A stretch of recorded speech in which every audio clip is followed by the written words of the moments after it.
All right, hi students.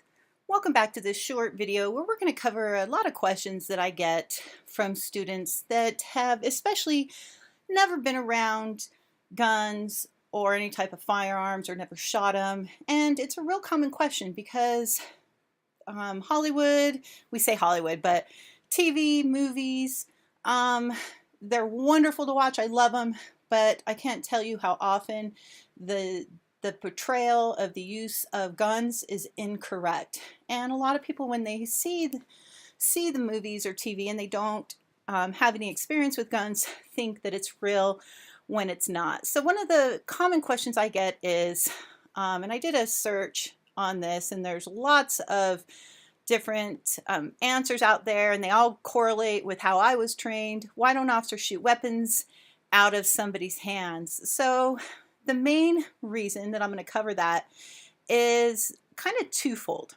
Okay, so first of all, let's start with the gun officers carry. So a handgun. This is a Glock. They could carry all different types and calibers, as I explained in the guns and ammo videos, but it's small, and the barrel on it, on this gun, only goes, you can kind of see the tip of the barrel sticking out here. It's only about that long. It's pretty short. And the shorter the barrel, the worse the accuracy. So handguns are what officers have with them when they respond to pretty much every call, because they're wearing their duty belt and the gun is in a holster on their side. So they're bringing a gun that is effective in close range quarters, but not effective when you get further than about 10 feet. From about 3 to 10 feet, where you point is where you shoot. Any further than that, the accuracy goes down. So let me show you a target. This is a target that's utilized. The tan part is, it's all paper, and generally you stick it up with tape or nails or staples right here, and then officers have to qualify. And there's different qualifications, different targets that are utilized.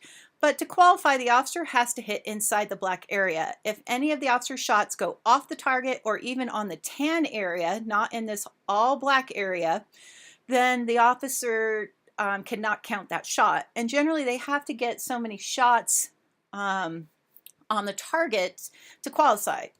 So for example, if there were 40 shots the officer took during the qualification and 30 of them landed here and the rest of them were on the paper out here, that officer would not qualify.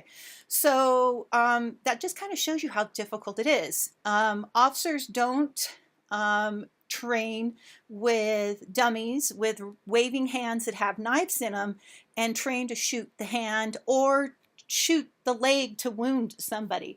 And the reason they don't do that is because, number one, it's very, very difficult. As I said earlier, I'm going to go back to this target. It's difficult enough during a training situation for officers just to hit the black area. It's a rare officer that can hit specified areas on moving targets, and that officer has to train and train and train. I've always kind of compared it to piano playing. Anybody can sit and learn the piano, but your really good piano players are rare and very gifted, and there's not very many of them. Shooting's the same. It's an art.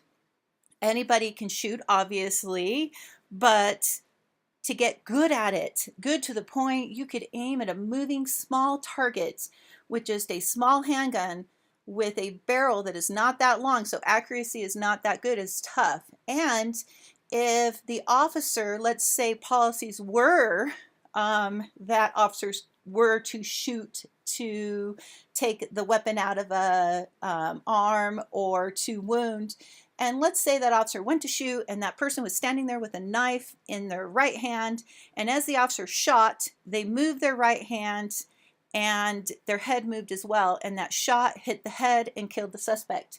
That department's now liable because the officer, instead of shooting to stop the threat, the officer was shooting to take the weapon or wound the suspect and instead killed the suspect. And that is negligence.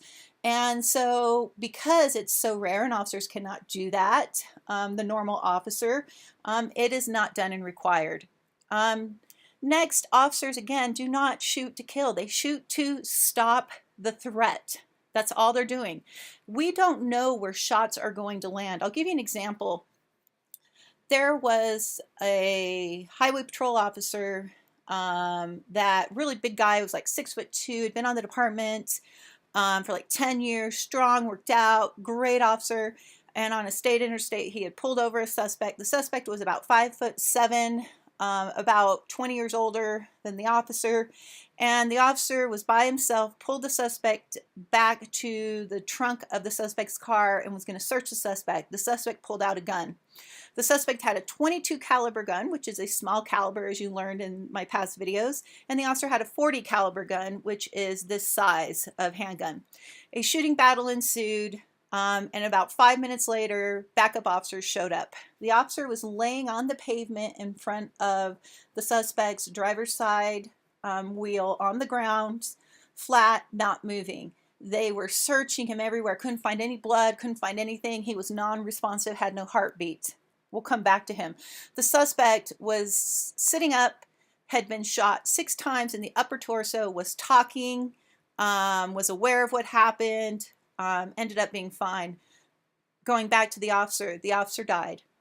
The .22 bullet had hit his left arm. There was a tiny pinprick of blood where the bullet entered and went in and traveled from his arm into his heart and killed him within a couple minutes.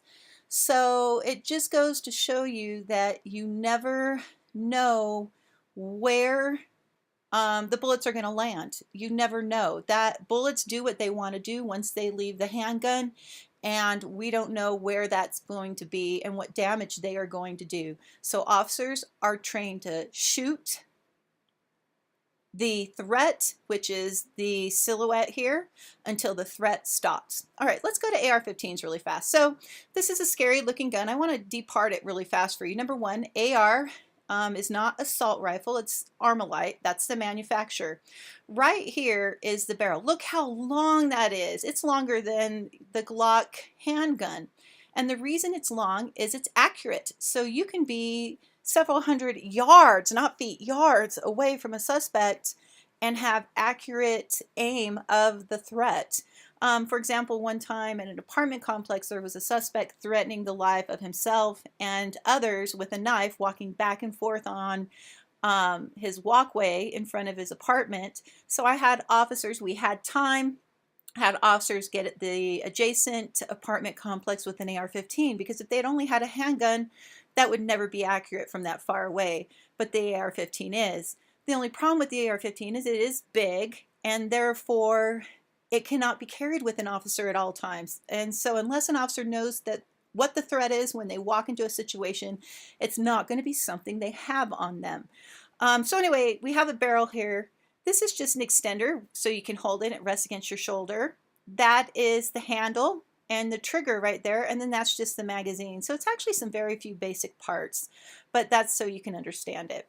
All right, so again, it's very important that you understand why officers shoot to stop the threat, that you understand that shooting guns is not like it is in TV and movies, and that it's a very scary thing and very stressful thing and very tough to do, and something that officers take very, very seriously. So therefore, it's something that is trained on continuously, not only from when the officer's hired and in the academy, but through field training and through qualifications every quarter after that. So it is something that is very serious, and something that I think a lot of the public unfortunately doesn't understand, because they just don't have the understanding or knowledge of handguns and how they work, nor do they have the understanding that officers stop the threat. They do not shoot to kill. All right, I hope this answers your questions.